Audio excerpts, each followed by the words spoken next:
Hey everybody, welcome to another video. But today we're going to talk about Tank Davis and what makes him such a great fighter and also a great athlete.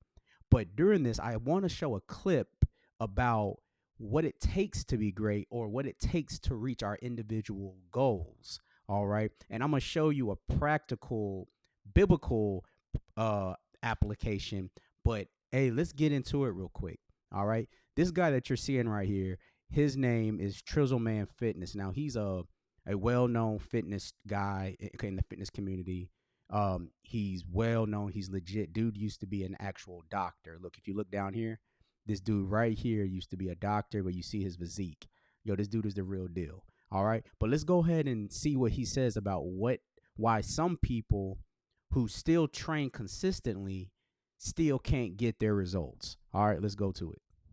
Working out 4 to 5 times per week and you're eating healthy, but you're not seeing results, it's probably because you're doing one of these 4 things. First, I don't care how many calories your Apple Watch says you burn. If you're not training with enough intensity, you're not going to see the results that you want. Second, those extra licks, bites, and snacks are killing your progress. Make sure you know exactly how much food you're eating on a daily basis. Third, real quick, and you notice how he says, hey, you can be training 4 to 5 times a week, but if you're not training with the right intensity, right, you're not going to reach your goals because you're not burning enough calories, as well as you're not putting your body under enough stress for it to build the muscle that it needs to grow, right? And then he says the second thing is what? He says, okay, cool. Let's say that a person is doing the right intensity. So what could be the next culprit? The next culprit could be what? The fact that you're sneaking in licks, meaning, okay, you're taking bites, little small bites out of what? Ice cream sandwiches, cookies. I'm guilty of all this. I'm working out, but sometimes I take sneak licks or I take little small licks of many different things, thinking it's not accumulating to nothing. But in reality, it's accumulating to bad caloric intake, right? And I'm still not seeing some of the results that I need, even though I'm working out. I'm seeing the results in my cardio. I'm seeing the results in my waistline, but I'm not seeing the chiselness that I truly want to see and what I know I can get. And I'm guilty of it. It's because I'm doing number 2 here. And my culprit is getting little small licks here and there from ice creams to cookies, fruit snacks, but it's still accumulating bad caloric intake. All right. So let's see the third thing. it is, you're probably eating out too much. Just because you're hitting your calories during the week, but you're taking a break on your diet on the weekend, does not mean you're going to get the results that you want. And then fourth is going to be alcohol. Try to limit your alcohol to 1 to 2 drinks per week. If you're going crazy on the weekend, it's going to be hard to lose weight. If you're working out, Key, y'all, this is the thing. He said, okay, what did he say? He said, even eating out, right?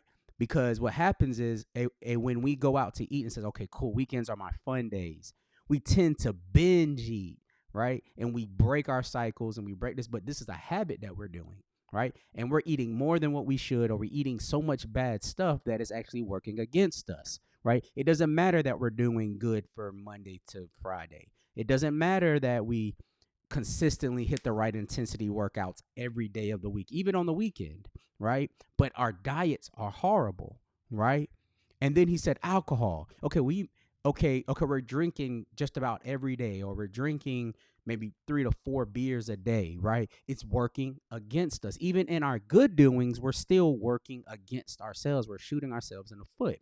But now let's go to the Tank Davis video that I promised you. All right, let me pull it up here for y'all. All right, this is Tank Davis. He's on the Full Send podcast, right? And during this podcast, they ask him certain things about him drinking, and this is his response. I don't drink no more. When'd you stop? Right before my last fight. Because drinking, it make me something I'm not. Some days it might make me like loud and crazy, and some days it make me angry. I just don't want to be like somebody that I can't control myself, so I just stop. And then it make me blow up. It make me like gain a lot of weight, Look, he even knows, he is self-aware enough to say, hey, I don't even have a good discipline when it comes to my drinking, because when I drink a little bit too much. And what I do, I start acting out of my character, right? And we don't need all that, right? Then he goes and says, and then on top of that, I gain weight.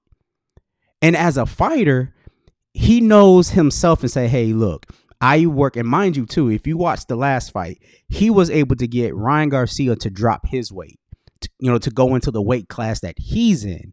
Because guess what? That is where he dominates. So why would you do anything to tamper with your dominance, right? So he recognizes that, hey, I value being a champion. I value getting that paper. I value being the best of my weight class. And if it means me giving up alcohol so that I can reap long-term benefits, I will do it. All right? Because he understands this thing is robbing him of way more potential, right? So let's go to a scripture. I got a scripture to tie this in. It's in Song of Songs. You're like, what? This is a love scripture. I know, but I wanted to read this small scripture. It's Songs of Songs, chapter 2, verse 15. Catch for us the foxes, the little foxes that ruin the vineyards, our vineyards that are in bloom. And I'm going to explain what this means. The man of the relationship is talking to his love, and he's noticing that their relationship is going deeper and deeper and deeper, right?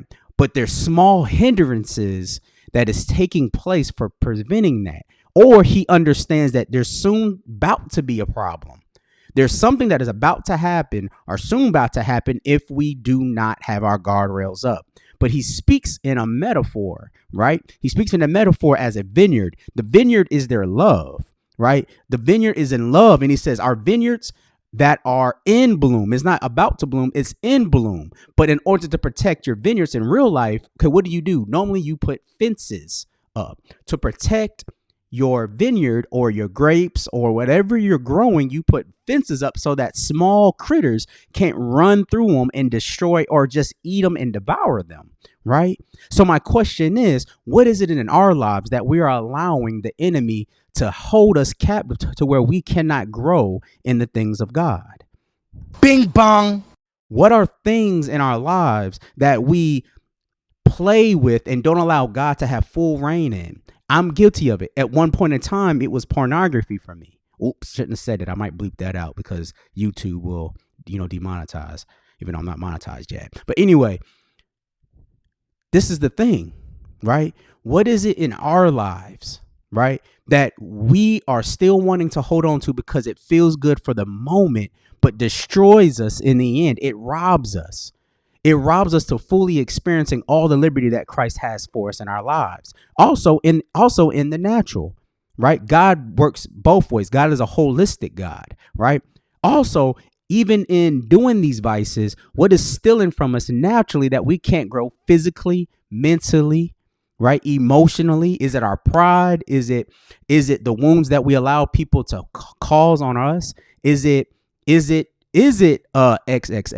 Is it the man that you brought into your home and you shouldn't have had them in relations in the first place? Is it the woman that you brought into your life that you shouldn't have had? It can be multiple of things. But my question would be, do you value that, or do you value your relationship with Christ or your growth more? But I'll leave that to you. Hey, but I pray that you choose the right way. And again, I'm always going to put it on the table. Always choose Jesus, and you will never regret it. Until next time, grace and peace.